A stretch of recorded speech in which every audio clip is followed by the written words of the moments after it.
মা বাবার খেদমত করা জিহাদের চেয়ে বেশি দামি। আল্লাহু আকবার। এক সাহাবী বললেন, ইয়া রাসূলুল্লাহ আস্তাযিনুকাল জিহাদ, আমি জিহাদে যাওয়ার অনুমতি চাই। বিশ্বনবী বললেন, বাবা মা কেউ বেঁচে আছে নাকি? সাহাবী বললেন, আছে। বিশ্বনবী বললেন, যাও ঘরে ফিরে যাও, ফাফিহিমা ফাজাহিদ, বাবা মার খেদমত করো, বাবা মার খেদমত করলে ঘরে বসেই জিহাদের সওয়াব পাবা।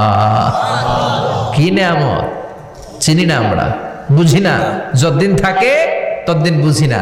বটবৃক্ষের মতো আমাদেরকে ছায়া দিয়ে রাখে, আদর দিয়ে, সোহাগ দিয়ে, পরামর্শ দিয়ে, বিপদের সময় আগলে রাখে, ছাতার মতো মাথার মধ্যে, মাথার উপরে দাঁড়িয়ে থাকে। যার মা নাই সে বুঝে মা না থাকার কি জ্বালা। বন্ধু চলে গেলে বন্ধু পাওয়া যায়, বউ চলে গেলে বউ পাওয়া যায়, টাকা চলে গেলে টাকা পাওয়া যায়। জনম দুঃখিনী মা যদি দুনিয়া থেকে একবার বিদায় নেয়, ওই মারে আর পাওয়া যাবে নাকি? জোরে বলেন। এজন্য বিশ্বনবী বললেন, রেদার রাব্বি ফি রেদাল ওয়ালিদ ওয়া সাখাতুর রাব্বি ফি সাখাতিল ওয়ালিদ। বাবা মা খুশি তো আরশের মালিক খুশি, বাবা মা বেজার তো আরশের মালিক বেজার। এজন্য সব সময় বাবা মারে খুশি রাখার দরকার আছে রাড়াই। বিশ্বনবী বলেন, জান্নাতে স্পেশাল দুইটা দরজা আছে, একটার নাম আব্বা, আরেকটার নাম আম্মা। একটা দরজার নাম আল আব, আরেকটার নাম আল উম। এই দুইটা দরজা আমাদের ঘরে আছে না নাই? বিশ্বনবী বলেন, হুমা জান্নাতুকা ওয়া নারুক, বাবা মাই তোমার জান্নাত, বাবা মাই তোমার জাহান্নাম।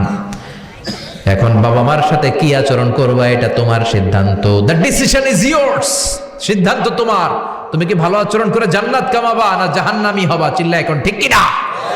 বাবা মা যদি মুশরিক হয়, বাবা মা যদি হিন্দু হয়, বাবা মা যদি কাফির হয়, তারপরেও বাবা মার সাথে ভালো আচরণের দরকার আছে না নাই? এই বাংলার জমিনে অনেক হিন্দু ফ্যামিলি থেকে হিন্দুর ছেলে মুফাসসিরে কোরআনের তাফসীর শুনে মুফাসসিরের হাতে হাত রেখে কালিমা পড়ে মুসলমান হয়েছে, আছে না নাই?